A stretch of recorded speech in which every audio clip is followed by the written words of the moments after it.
último domingo foi um dia de reflexão global sobre a discriminação racial. É mais uma data determinada pelas Nações Unidas, pela ONU.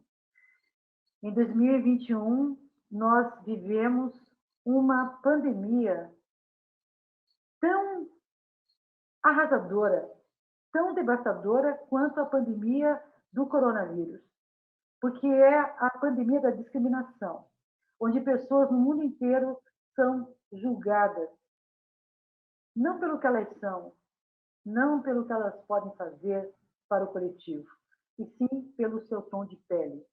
Então, enquanto existir a discriminação, nós precisamos continuar lutando contra ela. Hoje nós temos aqui dois convidados muito queridos. Nós chamamos aqui novamente a Live SMC, o nosso dirigente da executiva, o Pedro Paulo da Silva, o PP, que nos encantou a todos com um depoimento emocionado da sua situação. Em novembro, por ocasião do dia 25 de novembro, que é o Dia Mundial de Combate também à discriminação, à condição racial, o PP esteve aqui falando sobre a vida dele, desde menino, como ele sentiu e sente na pele essa discriminação. Apesar do seu status, apesar de ser um dirigente respeitado, influente, ainda assim ele se depara em momentos, em situações que a sua cor de pele determina que ele vai ser bem tratado, respeitado ou não. Pepe, como é que você está nesse momento de crise com a pandemia do coronavírus e também com o impacto da discriminação racial, Pepe? Boa tarde, Gilson. Boa tarde a todos da sala. Com o impacto do coronavírus, a gente está segregado, se cuidando por conta de não sermos mais meninos, sermos mais vulneráveis. Certo. Quanto ao assunto em pauta hoje, eu diria que funciona dessa forma. Enquanto a cor da pele for mais importante que as ações, do que o brilho dos olhos e a capacidade do ser humano, haverá luta para esta igualdade. E se voltarmos a olhar para Curitiba, nós vamos ver que a luta tem que persistir, porque nós temos ainda muita coisa a conquistar para que as pessoas todas possam olhar para todas as pessoas como iguais.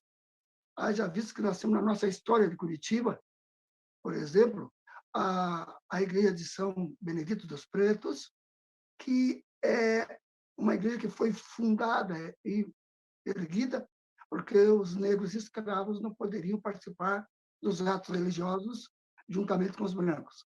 Se formos para a Câmara Municipal de Curitiba, vamos ver que no fundo da parede tem um quadro bonito lá, chamando a todas as raças que fizeram parte da colonização de Curitiba e região, e nela não estão ou não está nenhum negro. Ela existe e é forte. Ela existe e, na sequência aqui, nós vamos conversar com a professora da UFPR, que tem uma pesquisa sobre a construção, sobre a participação do negro aqui em nossa cidade. A gente resolveu fazer hoje uma abordagem diferente com ela, e ela fala sobre isso que você disse agora. Quando você chega na Câmara Municipal de Curitiba, PP, e você vê um quadro alusivo que quer chamar atenção para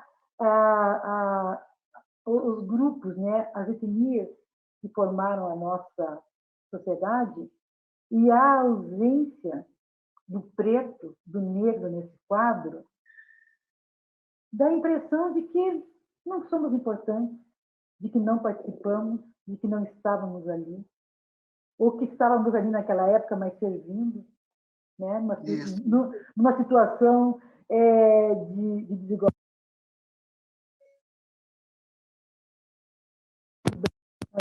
Retratados são conhecidos historicamente por ter nos ajudado na colonização e na formação do nosso povo. Pepe, antes de a gente passar aqui para a professora, eu quero também que você fale para nós aqui sobre a discriminação do negro no chão de fábrica? Olha, Gilce, é um assunto que, quando você aborda, parece que você vai começar com mimimi, mas não é. É a realidade. É a realidade.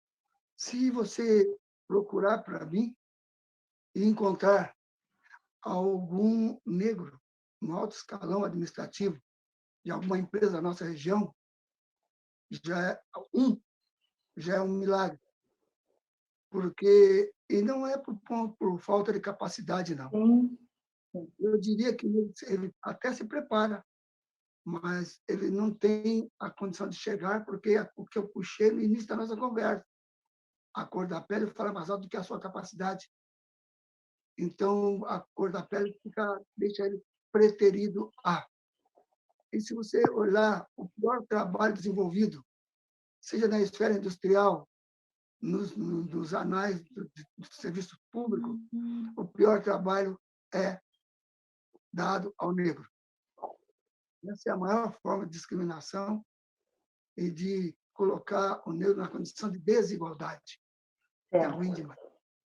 Pepe, eu convido você agora para que juntos vamos assistir aqui a entrevista com a professora pesquisadora da UFPR, e daí no final a gente volta aqui para ver qual foi a sua opinião sobre, tá bom?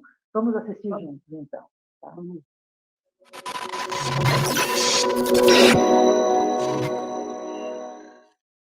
Hoje nós temos aqui a honra de receber a professora Joseli Mendonça, ela que é pesquisadora e professora do Departamento de História da UFPR. No domingo agora, ontem, foi um dia de reflexão no mundo inteiro sobre a discriminação racial. E a Live SMC convida a professora para participar da live, para fazer um recorte específico em relação à história de Curitiba. Os dados nos revelam que, no Paraná, o número de pretos, né, e pardos, ele está em torno de 30%, 31%. Deve ser muito, a professora vai nos dizer aqui, mas a gente percebe que isso pode ser uma consequência da nossa colonização de italianos, poloneses, alemães, ucranianos, enfim. Mas tudo isso, todo esse caldo de cultura, são elementos que trazem como consequência uma discriminação. Só o percentual de negros já nos dá um indicador da situação do negro aqui em nosso estado. E vamos trabalhar aqui com a nossa cidade, porque a professora, que eu já vou aqui passar para poder cumprimentar também os trabalhadores e trabalhadoras, o foco de pesquisa dela é a história, é a presença do negro em Curitiba. Boa tarde, doutora professora. Que bom estar aqui conosco, é um prazer. Está tudo bem com a senhora? Boa tarde, Gilce. Tudo bem, sim. É um prazer para mim. Minhas saudações aos trabalhadores, trabalhadoras que nos ouvem. E agradeço muito o convite e essa oportunidade tão boa de estar aqui conversando com vocês sobre um tema tão importante, né, que diz respeito à discriminação racial e à necessidade premente que a gente tem de brigar com ela, né, o tempo todo, para vencê-la. Sim. Então, professora, vamos começar falando do ponto de vista histórico. A sua pesquisa é sobre a história do negro aqui em Curitiba, a participação dele. É muito importante porque a gente tem essa curiosidade de saber como foi lá no início, né? Nós vamos fazer aniversário agora, dia 29 próximo, e como foi a participação do negro e do pardo na construção da nossa sociedade. Uhum. Então, Gil, se você iniciou essa nossa conversa muito bem, né, falando da presença dessa população negra atualmente no estado do Paraná. E a gente pode olhar esses números e falar assim, 30% não é maioria, né? 30% da população é muita gente, né? Muita gente. E a história e os direitos não devem estar alocados ou não devem estar destinados apenas à maioria, né? As pessoas todas, todos os grupos têm direito aos direitos, né? Têm direito à inserção, aos benefícios sociais. Então, na história de Curitiba, essa presença dessa população foi sempre muito constante. E a gente tem registros, né, de trabalhadores negros que trabalharam na condição de escravizados ou mesmo de libertos, negros livres, que foram muito importantes na construção dessa cidade. A gente tem, por exemplo, registros em Curitiba, Gilce, de trabalhadores pedreiros, né? No século XIX, eles eram trabalhadores muito especializados. A mão de obra, né, na construção, que a gente chama hoje de construção civil, era uma mão de obra muito especializada, porque, pensa bem, não tinha cimento armado, né? Então, assim, para fazer as coisas pararem em pé, havia necessidade de saber, era necessário um saber que muitos deles tinham, né, de forma privilegiada. Então, quando a gente olha para a história da cidade, a gente vê nas edificações a presença desses pedreiros negros importantes na construção dessa cidade. É só um exemplo que eu estou citando. Sim. Há registros de trabalhadores negros na construção do cemitério municipal, né? Havia um mestre de obras importantíssimo, chamado Generoso Marques, que foi praticamente responsável pela construção do cemitério no século XIX. A reforma da igreja, da nossa atual catedral, teve uma importante participação de trabalhadores, de pedreiros negros, né? Tem um especialmente que se destaca, que tem uma descendência na cidade até hoje, que se chamava Vicente Moreira de Freitas. Sim. Então, são histórias que vão mostrando para a gente a importância desses trabalhadores e o quanto que essa história foi silenciada na memória da cidade. Então, quando a gente conta a história de Curitiba, vem muito à tona a colaboração, a participação, a importância dos imigrantes. E não há dúvida que foi muito importante, né? A presença desses imigrantes foi muito importante. Mas ela não pode obliterar, ela não pode esconder essa outra importância que foi fundamental, essa outra presença muito marcante na história da cidade, que é a presença dos negros, né? No trabalho e em várias outras manifestações. Um dos fundadores da Faculdade de Direito da Universidade Federal do Paraná foi um homem negro, Pânfilo do Amaral. Então, essas histórias todas, elas precisam ser contadas e precisam ser conhecidas, né? Preciso que as pessoas ouçam essas histórias, que os pesquisadores tenham curiosidade também por conhecer essas histórias. Então, com essa atitude, né, de curiosidade, de respeito por essas pessoas e por essa história, por esse passado negro da cidade, a gente consegue recuperar, a gente consegue, de alguma forma, reverter esse esquecimento, que é uma espécie de segregação de memória a que essa população foi submetida. Uma segregação de memória que dificulta muito a construção de uma identidade, a ideia de um pertencimento à cidade, né? Então, esses jovens negros que são tão ativos na atualidade, né, tão admirável a ação deles, têm direito a acessar essa história, né? Então, é um pouco isso, né? É um pouco esse compromisso que essa pesquisa que eu faço tem em relação à sociedade, e é uma ação que eu identifico como uma ação antirracista mesmo, né? Sim, A gente olhar essas pessoas numa outra perspectiva. extremamente importante. Eu quero fazer aqui também um registro, pelo que você está falando, professora, me permita chamá-la de você. Recentemente, eu acho que 2, 3 anos, se você tiver informação, me ajude aqui, me corrija, a Oprah Winfrey, né, que é uma personalidade norte-americana negra, ela foi homenageada, eu creio que no Oscar, eu não tenho certeza se foi no Oscar ou no Globo de Ouro, e ela fez uma fala e que foi tão importante e que você está fazendo uma referência muito parecida. E ela falou que quando Sidney Poitier ganhou o Oscar, né, pelo O Mestre com Carinho, que E ela chamou toda a família dela para assistir, porque não sabiam quem ia ganhar aí naquele momento, e eles ficaram todos com lágrimas nos olhos, porque foi uma coisa extremamente inspiradora. Porque se 40 pessoas ganharam prêmios, 39 eram brancas, né? Brancos, louros. Então, foi tão importante para eles perceber que alguém da cor negra estava ali sendo também em situação de destaque. E como você falou, é importante que esses jovens agora, que eles olhem para a história não só que fomos colonizados por italianos, como eu citei aqui no começo, né? Não é uma questão de colonização, mas a presença, a construção da sociedade. E 30% não é pouco, não. 30% é muita coisa. E é muita coisa para estar numa situação de discriminação, para não estar numa situação de inclusão.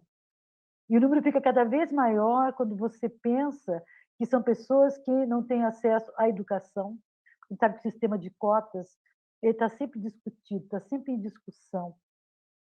Mas eu estudei na Federal, eu estudei também na Católica, e em ambas tinham pessoas que entraram por cotas, e eu lembro como era difícil para as pessoas com a pele mais escura do que a minha viver ali naquele meio, porque todos os dias eles eram lembrados, de alguma forma, mesmo que subliminarmente, de que estavam ali por um favor condescendente, por uma questão de cota.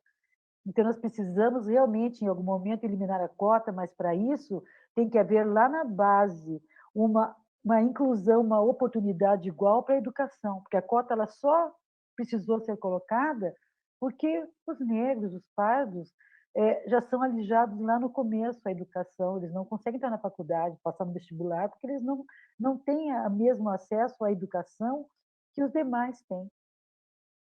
Desculpe aqui me estender, professora. Não, foi ótimo o que você disse, foi excelente. Eu tenho, e me faz lembrar um monte de coisa também. Então, né? por favor. Eu tenho, Gilce, 30 anos de magistério, né?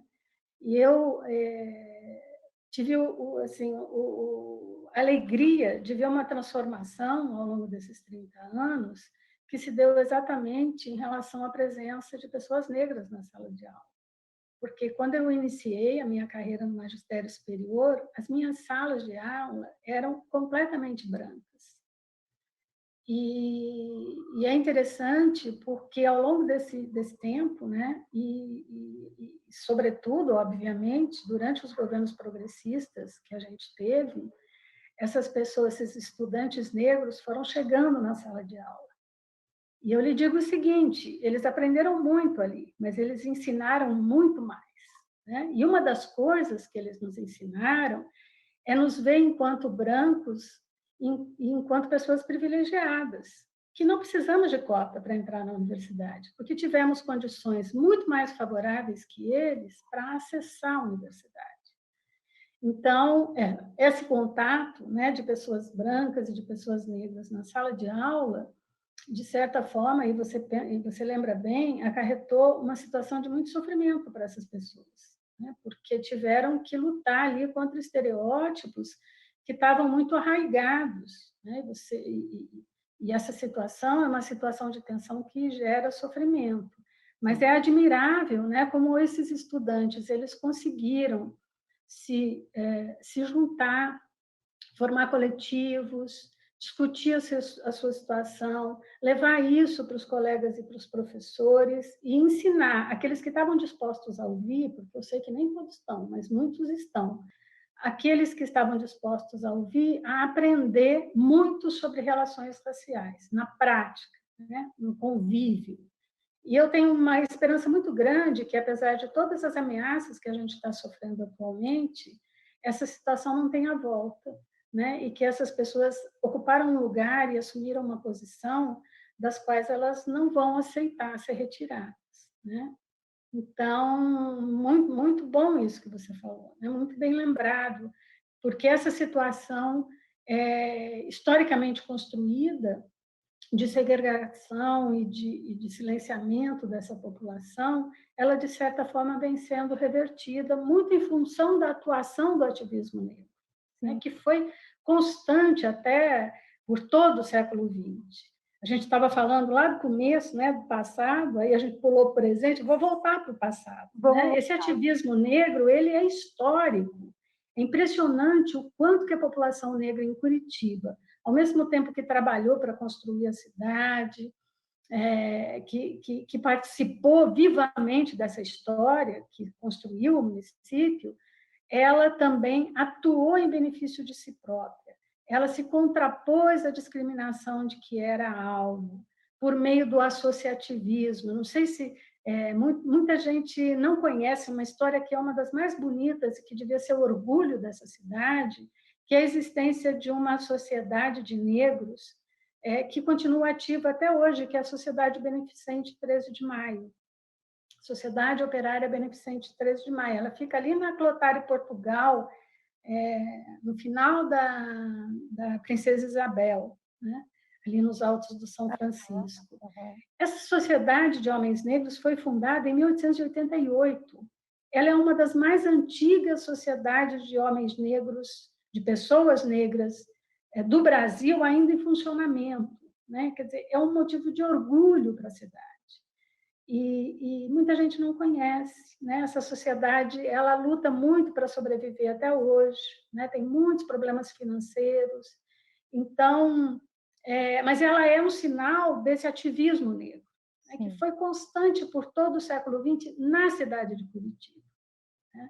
Muito próximo da nossa história, muito próximo da gente, né? Inserida na nossa história.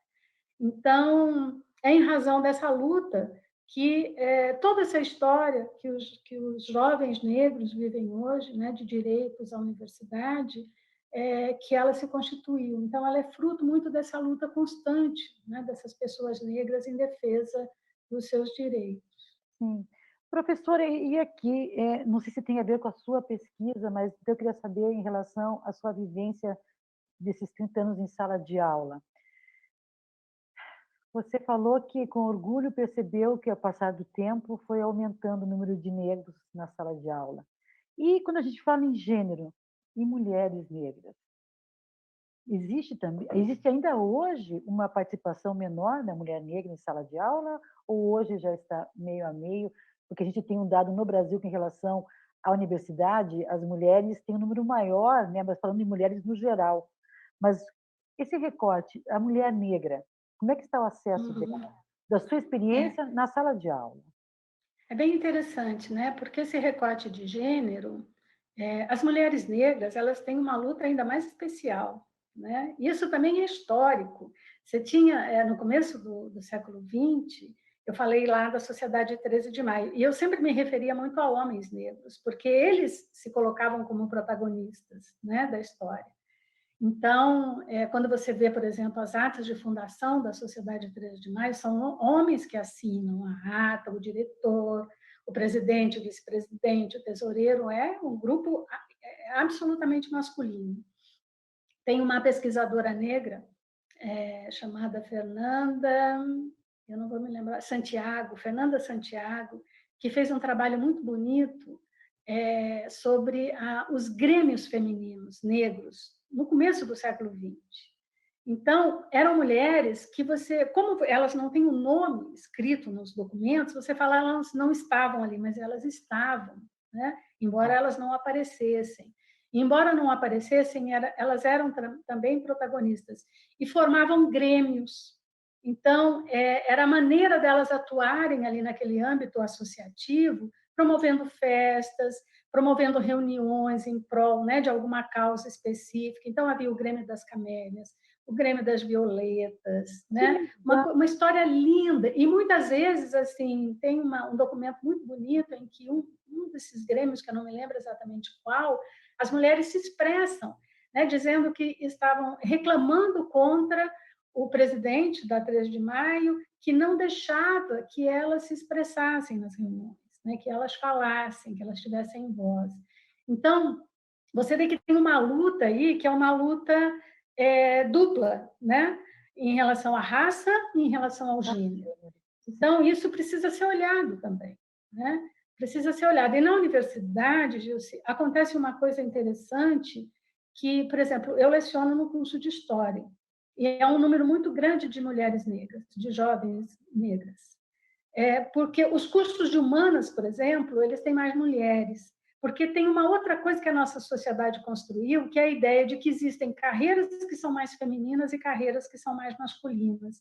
Então, quando você vai para o curso de direito, quando você vai para o curso de engenharia, quando você vai para... não há só menos mulheres negras, mas há menos mulheres em geral, né? E as mulheres muitas vezes enfrentam dificuldades nessas carreiras, porque são carreiras consideradas masculinas. Então, quando tem uma mulher, tanto que tem movimentos, né? A mulher na matemática, a mulher na engenharia. Então, existe aí uma luta específica, que é uma luta de gênero, uma luta de mulheres, mas que, no caso das mulheres negras, ela tem uma especificidade também, porque é uma luta dupla, né? Para se inserir positivamente como mulher e como mulher negra. Né? E por isso até é muito mais admirável. Né? Então, a luta, a batalha, eu conheço muitas, né? Estudantes e pesquisadoras negras, cuja história é muito bonita, né? Que é uma luta, é uma história mesmo de resistência, fazer da atividade acadêmica e da pesquisa, fazer isso com todo o rigor que a academia sempre exige, mas fazer isso também olhando para a sua própria história, para a sua própria identidade, para a sua própria luta. Né? Então, sempre é um percurso muito bonito que essas mulheres fazem. E é interessante, professora, como, falando agora na questão de gênero, como é estrutural, né, a questão do machismo. Pensando na Sociedade 13 de Maio, né, que a gente conhece aqui no sindicato, inclusive o presidente já veio aqui conversar em outros anos aqui conosco, nós conhecemos lá a história dessa organização. Mas é interessante que, se ela foi formulada para um enfrentamento, né, dos negros, para um posicionamento, é interessante como eles já era vanguarda, porque estavam lutando contra o status quo. Ao mesmo tempo, a mulher não tinha vez. Ao mesmo tempo que eles estavam tentando ser iguais, né, lutar por essa igualdade, mas eles mantinham as mulheres no lugar que eles imaginavam que era o lugar delas, que era no silêncio.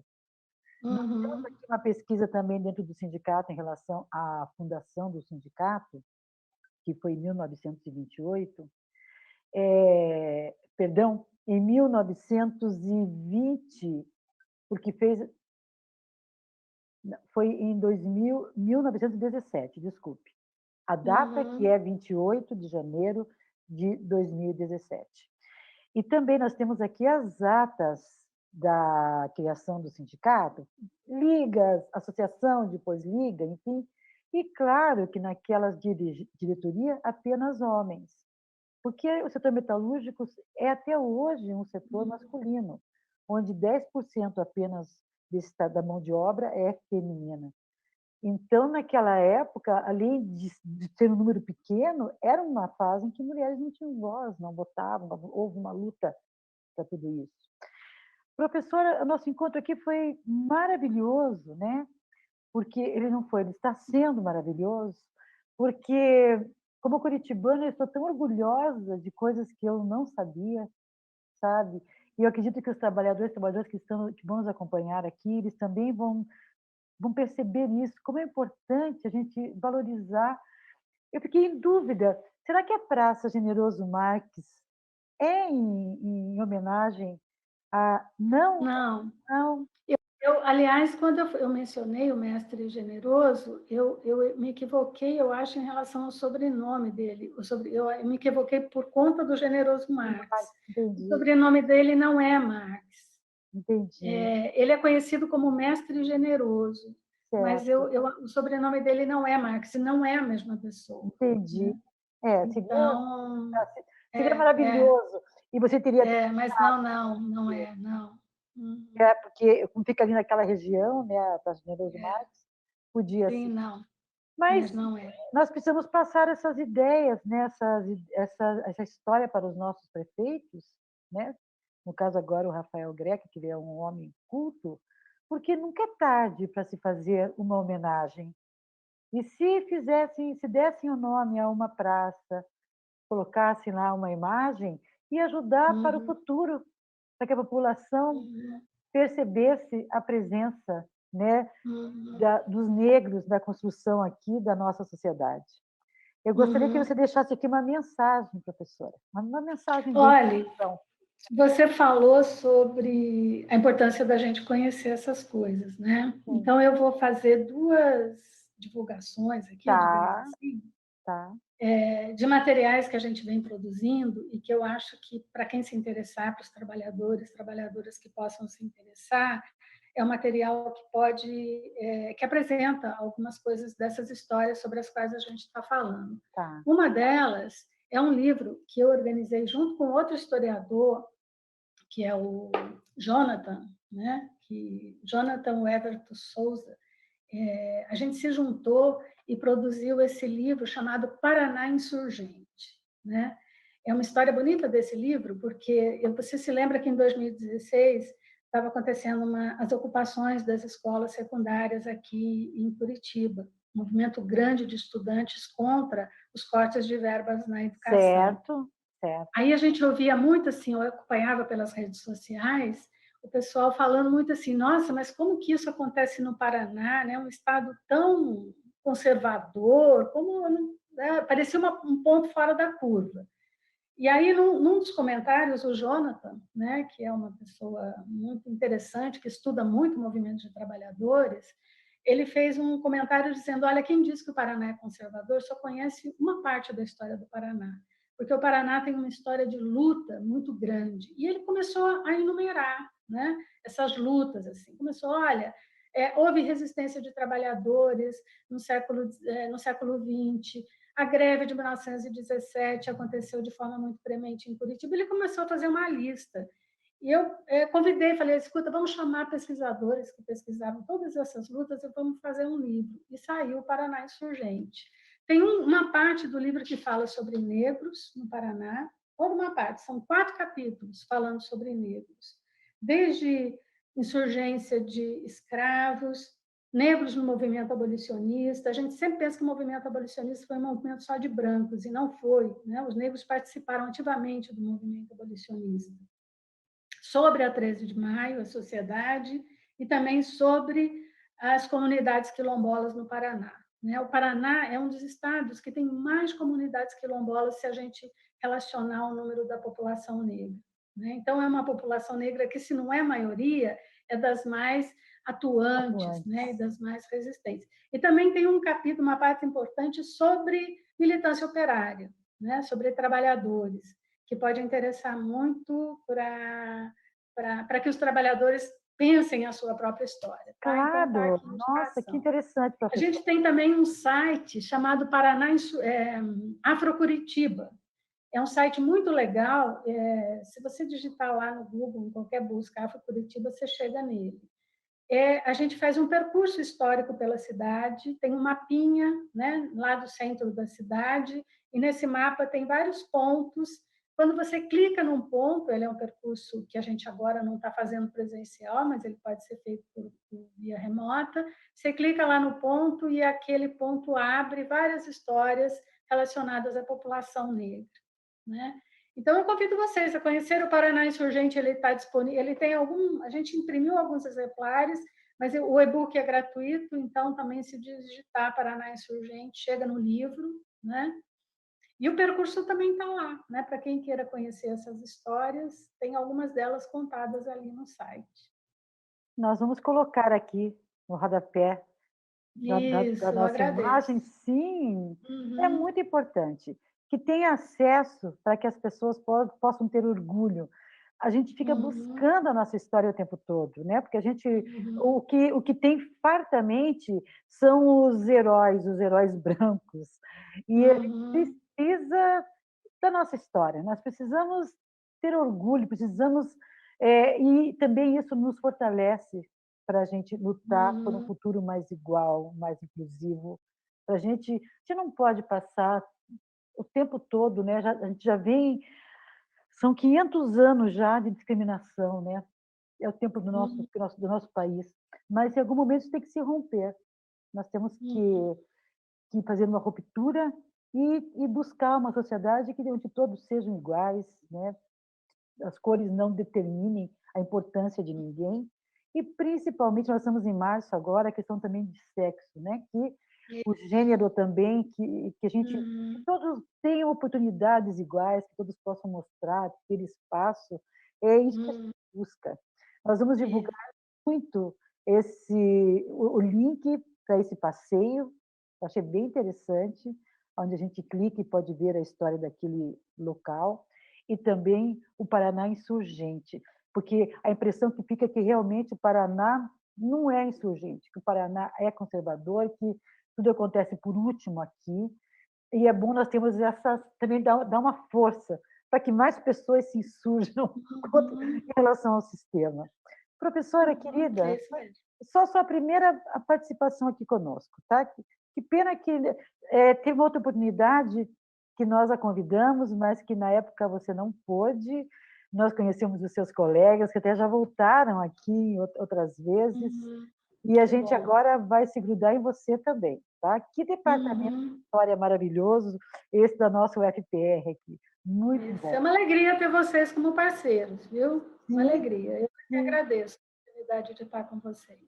Eu não sei se é do seu conhecimento, né? Porque o chefe do departamento estava lá na França, voltou, não sei se ele voltou chefiando novamente o departamento, mas o professor ele está aqui no sindicato conosco, como equipe. Sim, eu conheço o projeto, o conjunto, a parceria, eu conheço, é um lindo projeto, maravilhoso. Sim. Só não estou nele, porque na época eu estava engajada com esse outro projeto do certo.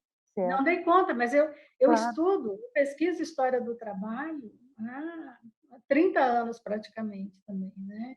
Então, a hora que eu vi essa parceria que vocês estavam fazendo, eu vibrei muito, assim, sim. Sabe?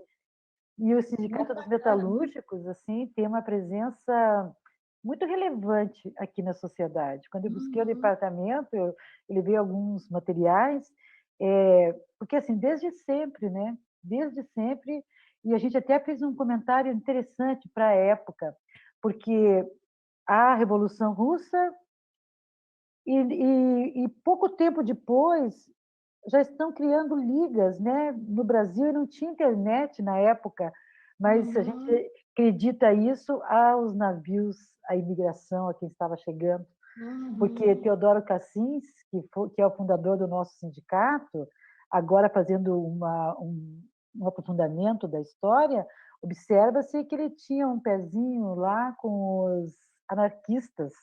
Então, isso que ajudou muito a fazer essa ebulição, a organização dos trabalhadores, né, em órgãos de classe, tão importantes até hoje, que apesar do atual governo querer destruir tudo isso, mas nós vamos lutar bravamente. Isso, claro. E a sociedade vai entender que é uma sociedade civilizada, tem sindicatos fortes, que é importante. Exatamente. Obrigada, professora. Eu que agradeço, Jússia. Parabéns pelo trabalho de vocês.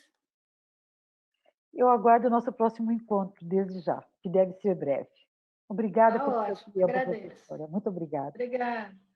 Um abraço. Um abraço.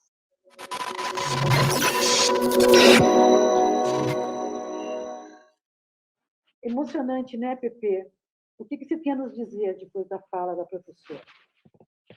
Olha, nós precisamos de pessoas que pesquisem como é a pesquisadora, que coloque, externize isso para todos terem a condição de entender como funciona, e só assim com ações como essa que nós teremos colocada na pauta a visibilidade do negro em Curitiba.